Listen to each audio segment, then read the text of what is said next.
Hello guys, this is Mukesh. तो एक बार फिर से आप सभी का स्वागत है हमारे चैनल में जिसका नाम है फिजिक्स तड़का। तो आज हम डिस्कस करेंगे इलेक्ट्रोडायनेमिक्स का लेक्चर नंबर 34, जिसमें हम डिस्कस करेंगे कुछ प्रॉब्लम्स।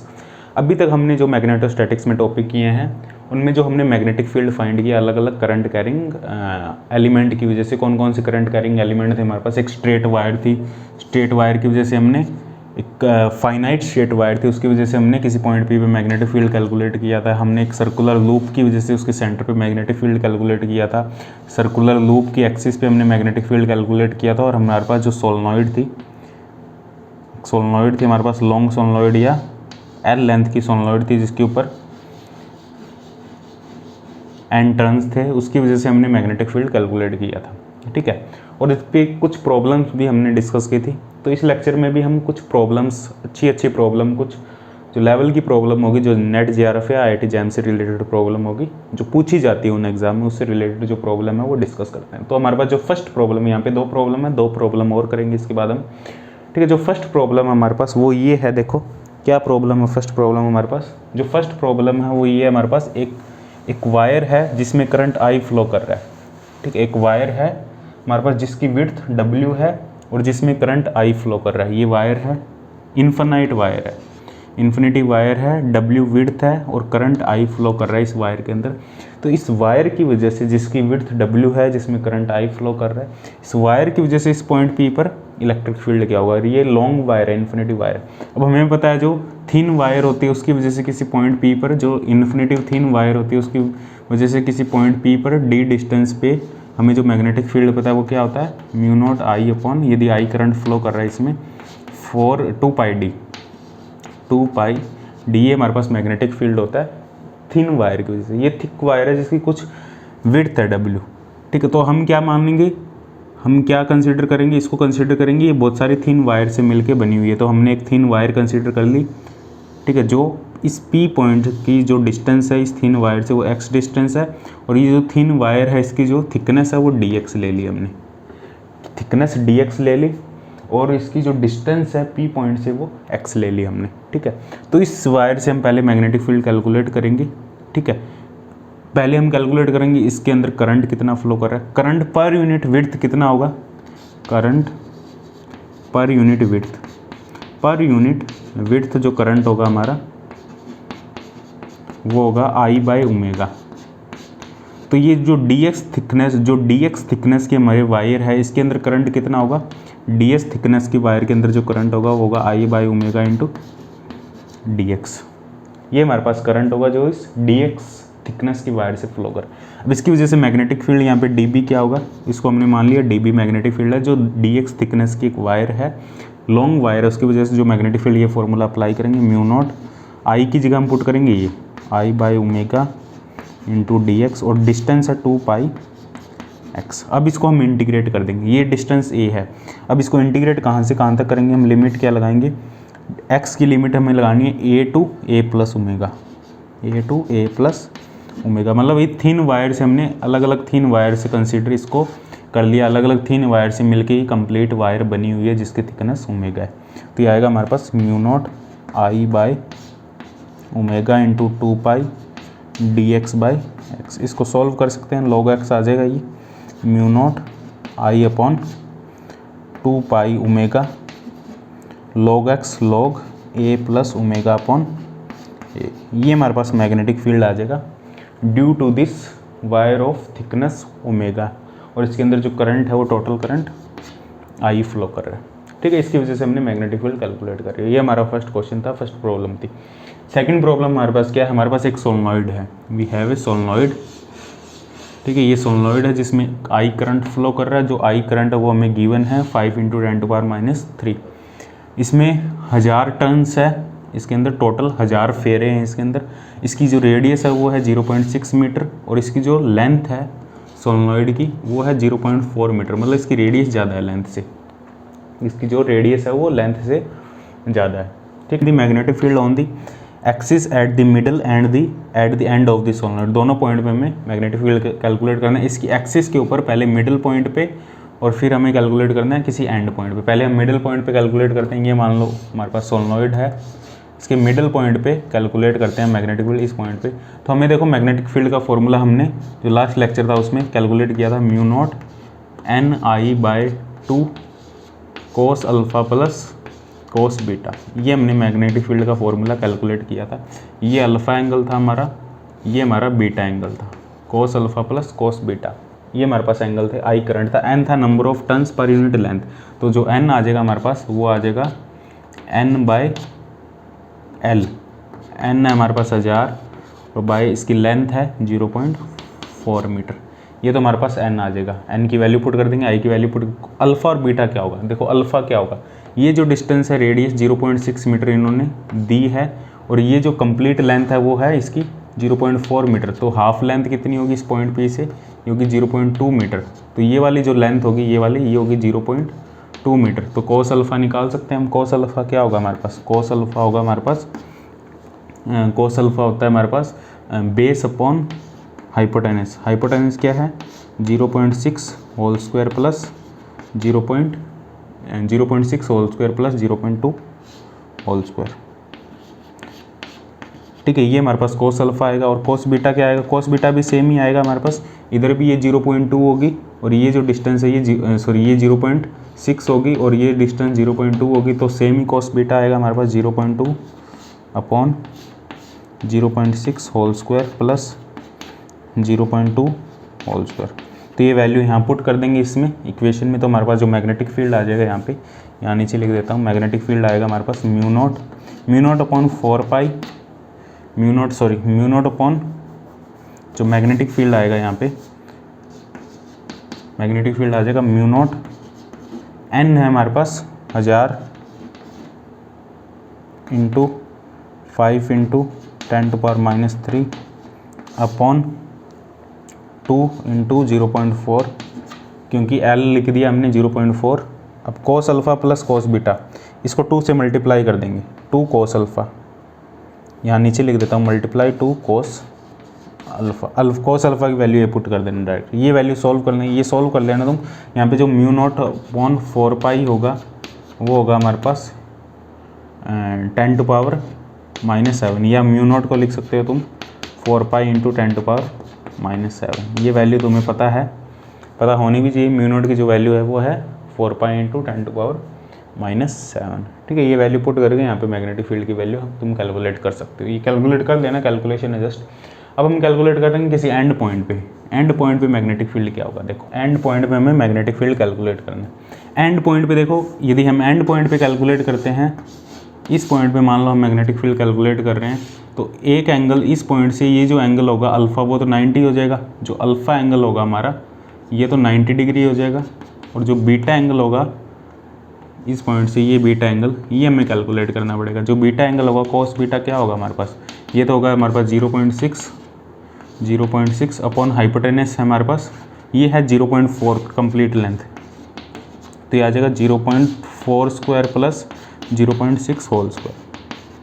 एंगल चेंज हो जाएगा। तो हमारे पास जो मैग्नेटिक फील्ड आएगा mu naught Ni/2 cos 90 0, cos alpha 0, cos beta. यहाँ वैल्यू सेम पुट करनी है, म्यू नॉट Ni/2 और कोस बीटा।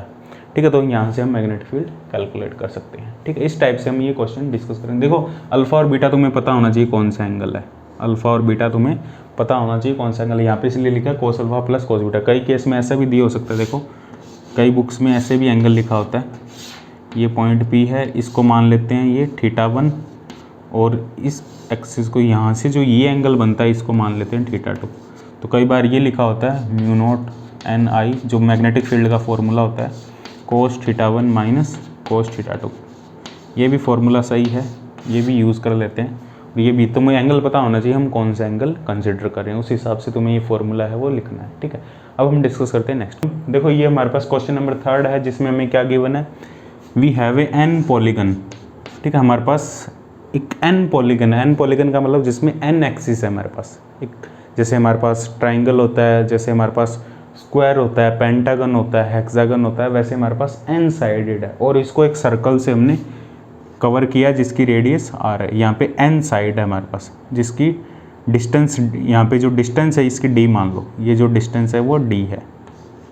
मतलब जो एक पॉलीगन है यहाँ पे, जो एक हिस्सा है, एक साइड है इस n पॉलीगन की, जो एक साइड है उसकी लेंथ d है, और वो जो एंगल बना रही है सेंटर पे, वो जो एंगल बना रही है सेंटर पे, ये जो कंप्लीट एंगल है, ये एंगल है हमारे पास 2 पाई by n। 2 pi by n angle ये बना रही है। एक जो साइड है इस n पॉलीगन की, वो 2 पाई बाय n एंगल यहाँ से बना रही है। तो हमें इस सेंटर पे मैग्नेटिक फील्ड फाइंड करना है, और उस मैग्नेटिक फील्ड को हमें देखना है। वो मैग्नेटिक फील्ड क्या होगा यदि n की वैल्यू इन्फिनिटी हो जाती है। यदि हमारे पास जो पॉलीगन है वहाँ पे n की वैल्यू इन्फिनिटी, मतलब ये जो हमने साइड ली है, ये पॉलीगन, ये जो एक्सिस ली है हमने, ये जो अलग अलग साइड ली है, जो इस पॉलीगन की अलग अलग साइड है, वो साइड इन्फिनिटी हो जाती है, लार्ज नंबर ऑफ साइड हो जाती है। जैसे हेक्सागन में 6 ही होती है, उससे आगे जो होगा जो 7 जिसमें एक्सिस हो, 8 हो, 9 हो, ऐसे हमारे पास n टेंड टू इन्फिनिटी हो जाता है। तो मैग्नेटिक फील्ड इसके सेंटर में क्या होगा, ठीक है। तो हम क्या करेंगे, बेसिकली हमें पता है एक जो सिंगल वायर है जिसमें करंट, इसके अंदर करंट I फ्लो कर रहा है, इसके अंदर करंट I फ्लो कर रहा है, ठीक है। तो ये एंगल है हमारे पास 2 पाई बाय n। तो एक पार्ट का एंगल कितना होगा, पाई बाय n, और ये भी होगा हमारे पास पाई बाय n। तो टोटल होगा 2 पाई बाय n। इसकी डिस्टेंस है d। तो हमें बेसिकली एक फाइनाइट लेंथ जिसकी l है, इस वायर की वजह से हमें मैग्नेटिक फील्ड पता है। इस पॉइंट P पे क्या मैग्नेटिक फील्ड होगा, ठीक है, इस पॉइंट P पे क्या मैग्नेटिक फील्ड होगा, ये डिस्टेंस मान लो r है, तो ये मैग्नेटिक फील्ड होता है mu naught I upon 4 pi r sine alpha plus sign beta. ये अल्फ़ा और बीटा होते हैं, ये अल्फ़ा होता है, ये बीटा होता है। ये हमें मैग्नेटिक फील्ड का फॉर्मूला पता है। पहले हम एक की वजह से कैलकुलेट करेंगे, फिर हम n की वजह से कैलकुलेट करेंगे। पहले एक की वजह से देखते हैं, ये हमारे पास एक है, इसको यहाँ ड्रॉ कर लेते हैं। इसकी जो डिस्टेंस है वो है d, और ये यहाँ पे ये पॉइंट है सेंटर पॉइंट, ये जो डिस्टेंस है ये r है, ये डिस्टेंस r है। तो ये वाली डिस्टेंस क्या होगी हमारे पास, ये वाली डिस्टेंस कितनी होगी, ये डिस्टेंस r है, ये एंगल हमारे पास पाई बाय n है, इसको थीटा मान लो, ये एंगल है हमारे पास पाई बाय n। तो हमें बेसिकली ये डिस्टेंस चाहिए to find the magnetic field. Magnetic field है हमारे पास mu naught I upon 4 pi, और ये डिस्टेंस कितनी होगी हमारे पास, ये वाली डिस्टेंस देखो यहाँ से, ये डिस्टेंस कितनी होगी, ये r है हमारे पास, ये पाई बाय n एंगल है, तो ये r कोस थीटा होगी हमारे पास। ये जो डिस्टेंस है ये होगी r कोस थीटा, और थीटा कितना है, पाई बाय n, थीटा है पाई बाय n, तो ये होगा हमारे पास r cos pi by n, ठीक है, into sine pi by n plus sine pi by n। Alpha और बीटा पाई बाय n होंगे, ये अल्फ़ा है, ये बीटा है, दोनों पाई बाय n। तो ये कितना आएगा हमारे पास, mu naught I upon 4 pi r two 10 pi by n, ठीक है। ये आ जाएगा हमारे पास, 2 से ये कैंसिल हो जाएगा, ये यहाँ पे 2 बचेगा, mu naught I upon 2 pi r 10 pi by n। अब हमारे पास टोटल कितने हैं, टोटल नंबर ऑफ n हमारे पास। देखो इसकी वजह से जो मैग्नेटिक फील्ड होगा, मैग्नेटिक फील्ड की डायरेक्शन क्या होगी, इस डायरेक्शन में, करंट की डायरेक्शन में हम थंब करेंगे, जो फिंगर्स बाहर की तरफ आ रही है, मतलब मैग्नेटिक फील्ड बाहर की तरफ है। इसकी वजह से भी बाहर की तरफ होगा, इसकी वजह से बाहर की तरफ होगा, सभी सेम डायरेक्शन में होंगे, सेम लेंथ की, और सेम इसके सेंटर से डिस्टेंस होगी, सेम एंगल बनाएंगे सभी, ठीक है, सेम एंगल बनाएंगे सभी की वजह से सेम मैग्नेटिक फील्ड होगा। जो नेट मैग्नेटिक फील्ड होगा वो होगा हमारे पास म्यू नॉट n से मल्टीप्लाई कर दिया, या डायरेक्ट ऐड कर दो n टाइम्स, या डायरेक्ट n से मल्टीप्लाई कर दो, 2 पाई r 10 पाई बाय n। अब यदि n की वैल्यू हम इन्फिनिटी कर दें, यदि n की वैल्यू हम इन्फिनिटी कर दें, तो मैग्नेटिक फील्ड क्या होगा। देखो ये क्वेश्चन सेकंड, ये नेक्स्ट क्वेश्चन है, ये हम बाद में डिस्कस करेंगे इसके बाद में, ये नेक्स्ट क्वेश्चन है। तो यदि n की वैल्यू इन्फिनिटी हो तो क्या होगा हमारे पास, देखो mu naught I upon 2r limit n tend to infinity 10 pi by n upon pi by n। n tend to infinity पे जो इसकी वैल्यू होगी 10 pi by n upon pi by n, नीचे लेके पाई बाय n, इसकी जो value होगी ये होगी 1, इसकी वैल्यू होगी 1। तो ये क्या आएगा हमारे पास, mu naught I upon 2r। ये वही मैग्नेटिक फील्ड है जो एक एक सर्कल में यदि करंट आई फ्लो कर रहा हो उसकी वजह से, n टेंड टू इन्फिनिटी लेने से क्या होगा, इनका साइज बहुत कम हो जाएगा, तो ये एक सर्कल ही बना देंगे, ये कंप्लीट सर्कल बना देंगे। जो n पॉलीगन होता है, यदि n की वैल्यू इन्फिनिटी होता है, वो एक सर्कल में कन्वर्ट हो जाता है। तो सर्कल की वजह से इसमें करंट आई फ्लो कर रहा है, तो उसकी वजह से जो मैग्नेटिक फील्ड होगा mu not I upon 2r, ये मैग्नेटिक फील्ड होगा। ये हमने कैलकुलेट भी किया हुआ है किसी सर्कल की वजह से, ठीक है। तो इस टाइप से हमें मैग्नेटिक फील्ड है कैलकुलेट करना है। सिंगल ये डिस्टेंस ध्यान रखना है, ये डिस्टेंस हम लेते हैं जो वायर से परपेंडिकुलर डिस्टेंस उस पॉइंट की, वायर से परपेंडिकुलर डिस्टेंस उस पॉइंट की, ठीक है। अब हम डिस्कस करते हैं नेक्स्ट क्वेश्चन। हमारा नेक्स्ट क्वेश्चन क्या है, एक current I flows along a lengthy thin walled tube of radius R, lengthy thin walled tube, ठीक है। एक थिन वॉल्ड ट्यूब है, मतलब ये अंदर से खोखली है, इसके अंदर करंट आई फ्लो कर रहा है इसके ऊपर, ठीक है, of radius r with longitudinal slit, और इसके ऊपर एक स्लिट है। जैसे एक हमारे पास एक होलो सिलेंडर है, उस होलो सिलेंडर का एक हिस्सा हमने काट दिया बीच में से, एक आयरन का हमारे पास होलो सिलेंडर है, मान लो मेटल का होलो सिलेंडर है, होलो सिलेंडर का एक छोटा सा हिस्सा हमने लॉन्गिट्यूडिनल उसको कट कर दिया यहाँ से, ये हिस्सा हमने उड़ा दिया उसका, मतलब यहाँ कोई करंट फ्लो नहीं कर रहा, इसको हम कह रहे हैं slit of width h, find the magnetic field inside the tube under the condition h is very less than r। तो हमें यहाँ मैग्नेटिक फील्ड फाइंड करना है। इसमें टोटल इसको हम डिस्कस करते हैं, देखते हो इसको क्रॉस सेक्शनल देखते हैं, ये कैसा व्यू है, कैसे हम मैग्नेटिक फील्ड फाइंड करेंगे। यहाँ कोई करंट नहीं है इस स्लिट पर, यहाँ से ये हिस्सा उड़ा दिया हमने। एक हमारे पास होलो, चलो इसको बनाता हूँ मैं डायग्राम को, फिर समझ आएगा। ये देखो, तो जैसे ये हमारे पास सिलेंडर, इसको ऐसे बना देते हैं हम, ये हमारे पास सिलेंडर है जिसमें आई करंट फ्लो कर रहा है, इसके जो हमारा ये इसका सरफेस है, ये इसका सरफेस है, इस सरफेस पे आई करंट फ्लो कर रहा है, और इसमें से हमने एक थिन स्लिट है उसको अलग कर लिया, यहाँ से ये हिस्सा उड़ा दिया हमने, थिन स्लिट जिसकी विड्थ h है, जिसकी विड्थ h है उसको हमने अलग कर लिया। बाकी सिलेंडर में हर जगह करंट फ्लो कर रहा है, होलो सिलेंडर है। इसको ऊपर से देखें हम, क्रॉस सेक्शनल व्यू लें तो इसका ये क्रॉस सेक्शनल व्यू होगा, यहाँ पे कोई करंट नहीं होगा, ये h हाइट होगी, और यहाँ पे जो करंट है वो मान लो अंदर की तरफ है, करंट है वो यहाँ फ्लो कर रहा है अंदर की तरफ। ये लॉन्ग हमारे पास ये जो एक current I flow along lengthy long है, ये हमारे पास जो लॉन्ग ट्यूब है, वोल्ड ट्यूब, वोल्ड मतलब अंदर से खाली है, ऑफ रेडियस आर, इसकी रेडियस आर है, अंदर से खाली है। लेंथली मतलब इसकी लेंथ बहुत ज़्यादा है, लॉन्ग है, लॉन्ग ट्यूब है, अंदर करंट फ्लो कर रहा है, अंदर कुछ भी कोई भी करंट नहीं है इनसाइड, यहाँ कोई भी करंट नहीं होगा, यहाँ कोई भी करंट नहीं है हमारे पास, यहाँ इस पर करंट है अंदर की डायरेक्शन में, और लेंथ इसकी बहुत ज़्यादा है, बहुत ज़्यादा लॉन्ग है, ठीक है। तो हमें मैग्नेटिक फील्ड फाइंड करना है यहाँ पे। तो हम मान लेते हैं इसकी जो करंट डेंसिटी है, करंट डेंसिटी कैसे फाइंड करेंगे हम, सुपरपोजिशन प्रिंसिपल से करेंगे। करंट डेंसिटी यहाँ पे होगी लैम्डा, इसको ट्राई करो एक बार, करंट डेंसिटी लैम्डा, लैम्डा क्या होगा हमारे पास, आई अपॉन इस कंप्लीट सर्कमफ्रेंस की जो लेंथ है वो है 2πr, तो इसके पर यूनिट लेंथ में जो करंट होगा वो होगा आई अपॉन 2πr। अब देखो इसको मान लिया हमने, इस पे जो करंट डेंसिटी लैम्डा, यहाँ कोई भी करंट नहीं, इसको हम मान सकते हैं लैम्डा और माइनस लैम्डा, यहाँ हमने लिख दिया लैम्डा और माइनस लैम्डा, इसको ऐसे कंसिडर कर लिया हमने। ये इतना हिस्सा है, ये कंप्लीट सर्कल है, इस पर लैम्डा करंट डेंसिटी है, करंट की जो डेंसिटी है पर यूनिट लेंथ वो लैम्डा है, अंदर की तरफ करंट है, कंप्लीट पे लैम्डा है, और हमने इसमें ऐड कर दिया एक जो हमारी लेंथ L है, एक स्ट्रिप है, ये इतनी स्ट्रिप है, इस पे जो हमने करंट मान लिया वो है माइनस लैम्डा, इसमें भी अंदर की डायरेक्शन में करंट है माइनस लैम्डा। इसको यदि ऐसे बनाएं हम, कंप्लीट बनाएं, तो इस पे लैम्डा है कंप्लीट करंट इसके हर एक हिस्से में, और एक हमने एक स्ट्रिप ले ली, एक स्लिट ले ली h हाइट की, जहाँ पे है माइनस लैम्डा। इन दोनों को जब कंबाइन करेंगे हम, लैम्डा और माइनस लैम्डा को, तो इस पॉइंट पे जीरो हो जाएगा, जो हमने स्लिट h विड्थ की स्लिट ली, इस पॉइंट पे करंट जीरो हो जाएगा, ठीक है। तो इसको मान लिया माइनस लैम्डा, इसको मान लिया लैम्डा। अब इसकी वजह से तो मैग्नेटिक फील्ड जीरो होगा, इसकी वजह से यदि हम मैग्नेटिक फील्ड कैलकुलेट करें अंदर किसी पॉइंट पे, तो देखो बहुत सारी लाइन है अंदर, लॉन्ग लाइन है, लॉन्ग वायर, सभी की वजह से जो ओवरऑल इफेक्ट होगा वो अंदर जीरो होगा।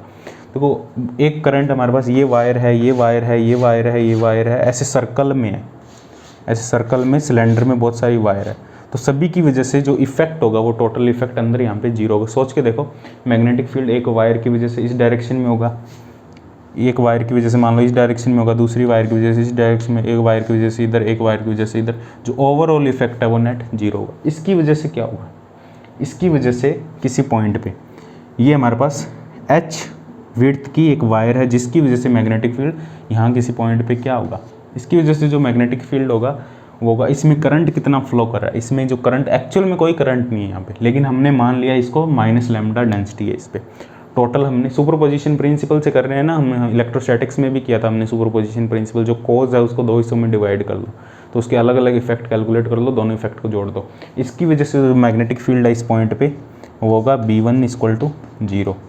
इसकी वजह से कैलकुलेट कर लो, इसकी वजह से लेंथ की वजह से, या जो ये हिस्सा है इसकी वजह से कैलकुलेट कर लो। इसकी वजह से क्या मैग्नेटिक फील्ड आएगा, इसमें करंट कितना फ्लो कर रहा है, लैम्डा इंटू एच, ये करंट फ्लो कर रहा है इसमें, ठीक है। पहले करंट लिख लेते हैं, इसके अंदर जो करंट फ्लो कर रहा है हमारा वो कर रहा है लैम्डा इंटू एच, इसको करंट को I1 मान लेते हैं। I1 current is flowing in this small slit, वो है lambda into h, lambda I 2πr, ये करंट फ्लो कर रहा है। तो मैग्नेटिक फील्ड क्या होगा, लॉन्ग वायर की वजह से μ0 इंटू करंट, करंट कितना फ्लो कर रहा है B2 मान लो इस मैग्नेटिक फील्ड को, जो स्लिट की वजह से मैग्नेटिक फील्ड है इस पॉइंट पे, इस पॉइंट की जो डिस्टेंस है वो d ले लो या कुछ भी ले लो, r डिस्टेंस ले लो, स्मॉल r डिस्टेंस ले ली हमने, μ0 I कितना करंट है हमारे पास, ये IH/2πr इंटू नीचे होता है हमारे पास 2π small r, 2π small r perpendicular distance, ठीक है। तो ये आ जाएगा हमारे पास μ0 IH/4π² r इंटू r। तो ये मैग्नेटिक फील्ड होगा हमारा इस कंप्लीट की वजह से, एक्चुअल में इसकी वजह से आ रहा है, एक्चुअल में इसकी वजह से है, हमने इसकी वजह से कैलकुलेट किया, लेकिन एक्चुअल में यदि हम देखा जाए तो ये इस कंप्लीट करंट की वजह से, इसको छोड़ के इस कंप्लीट करंट की वजह से मैग्नेटिक फील्ड ये है, ठीक है। जिसकी जो डायरेक्शन होगी हमारी वो इस डायरेक्शन में होगी, जिसकी जो डायरेक्शन होगी वो इस डायरेक्शन में, क्यों इस डायरेक्शन में, क्योंकि इसकी वजह से जो मैग्नेटिक फील्ड है वो किस डायरेक्शन में, करंट अंदर फ्लो कर रहा है, तो इसकी वजह से जो हमारी स्मॉल स्लिट है इसकी वजह से मैग्नेटिक फील्ड इस डायरेक्शन में, इस पॉइंट पे, तो इसकी वजह से जो होगा इसके इफेक्ट को कैंसिल करेगा, तो वो एक्चुअल में नेगेटिव डायरेक्शन में जो हमारा इसकी वजह से आ रहा है वो इसको कंप्लीट को कैंसिल कर रहा है, क्योंकि ये लैम्डा है और एक माइनस लैम्डा है। तो जो नेट ओवरऑल है, देखो एक्चुअल में वहाँ कुछ नहीं है, वहाँ पे zero charge, zero current density है, उसको हमने मान लिया लैम्डा और माइनस लैम्डा। यदि सिर्फ लैम्डा की बात करें, उसमें करंट पूरा कंटिन्यूस लैम्डा जा रहा है उस ट्यूब के अंदर, तो जीरो होगा मैग्नेटिक फील्ड। और माइनस लैम्डा है, सिर्फ माइनस लैम्डा की वजह से हमने कैलकुलेट कर लिया ये μ0 IH/4π² r इंटू r, ये है माइनस लैम्डा की वजह से। एक्चुअल में यहाँ माइनस लैम्डा जैसा कुछ भी नहीं है, एक्चुअल में जो मैग्नेटिक फील्ड है वो इसकी वजह से है, जो मैग्नेटिक फील्ड है वो इस कंप्लीट करंट की वजह से, इसको छोड़ के इसकी वजह से है, ठीक है। हमने थोड़ा सा मेथड अलग है, सुपरपोजिशन प्रिंसिपल है। जो नेट मैग्नेटिक फील्ड होगा वो हमारा B1 + B2, और वो क्या होगा हमारे पास नेट मैग्नेटिक फील्ड, B1 तो 0 है, B2 कितना है हमारे पास μ0 IH/4π² r इंटू r, ये हमारे पास नेट मैग्नेटिक फील्ड होगा, ठीक। आई होप ये क्लियर हुआ होगा तुम्हें, यदि नहीं क्लियर हुआ तो कमेंट करके पूछ लेना, डाउट पूछ लेना, टेलीग्राम ग्रुप पे पूछ लेना, व्हाट्सएप मैसेज कर सकते हो, ठीक है। किसी भी तुम कांटेक्ट कर सकते हो। वैसे बहुत इजी है, सुपरपोजिशन प्रिंसिपल जिसने किया और इलेक्ट्रोस्टैटिक्स में उसको बहुत इजीली समझ आ गया होगा। वहाँ पे हमने एक स्फेरिकल शेल के अंदर भी जो हमारा सॉलिड स्फीयर था उसके अंदर भी हमने कैविटी प्रॉब्लम थी, वहाँ सुपरपोजिशन प्रिंसिपल अप्लाई किया था, तो उसी टाइप से यहाँ पे भी सुपरपोजिशन प्रिंसिपल हम अप्लाई कर रहे हैं। देखो इसमें हम इतना ही करेंगे, 4 ही क्वेश्चन करेंगे इस वीडियो में, बाकी मैं तुम्हें 2 या 3 क्वेश्चन होमवर्क में दे देता हूँ, यहाँ लिख देता हूँ, उसमें भी तुम्हें मैग्नेटिक फील्ड फाइंड करना होगा, वो होमवर्क तुम्हें करना है खुद, ठीक है। उसके जो आंसर है, उसको जो सॉल्यूशन है और तुम टेलीग्राम ग्रुप पे सेंड कर सकते हो, ठीक है। तो ये क्वेश्चन तुम्हें होमवर्क में करना है। देखो इसमें 3 सिस्टम दिए गए हैं जिसमें करंट फ्लो कर रहा है, एक कर्व पार्ट है और एक स्ट्रेट वायर है। एक स्ट्रेट वायर की जो लेंथ है वो इन्फिनिटी है, कर्व पार्ट की रेडियस r है, ठीक है। यहाँ इसके सेंटर पे मैग्नेटिक फील्ड कैलकुलेट करना O पॉइंट पे, यहाँ मैग्नेटिक फील्ड कैलकुलेट करना O पॉइंट पे, ये जो वायर है इसकी लेंथ L है, यहाँ मैग्नेटिक फील्ड कैलकुलेट करना है इस O पॉइंट पे। ये जो वायर है यहाँ से करंट फ्लो कर रहा है, मान लो इस डायरेक्शन में ऐसे करंट फ्लो कर रहा है, इसमें ऐसे करंट फ्लो कर रहा है, इसमें इधर से करंट आ रहा है, इधर फ्लो कर रहा है। तो इस सेंटर पॉइंट पे O पॉइंट पे तुम्हें मैग्नेटिक फील्ड कैलकुलेट करना है तीनों प्रॉब्लम में। तीनों डायग्राम के लिए, ठीक है, मैग्नेटिक फील्ड कैलकुलेट करना है। Find the magnetic field at O point पे मैग्नेटिक फील्ड कैलकुलेट करना है, ठीक है। तो बाकी हम नेक्स्ट लेक्चर में डिस्कस करते हैं, जिसमें हम डिस्कस करेंगे एम्पियर लॉ के बारे में। एम्पियर लॉ स्टार्ट करने जा रहे हैं, एम्पियर लॉ करेंगे, उसकी कुछ प्रॉब्लम्स करेंगे, उसके बाद हम जाएंगे फैराडे लॉ वगैरह पे, ठीक है।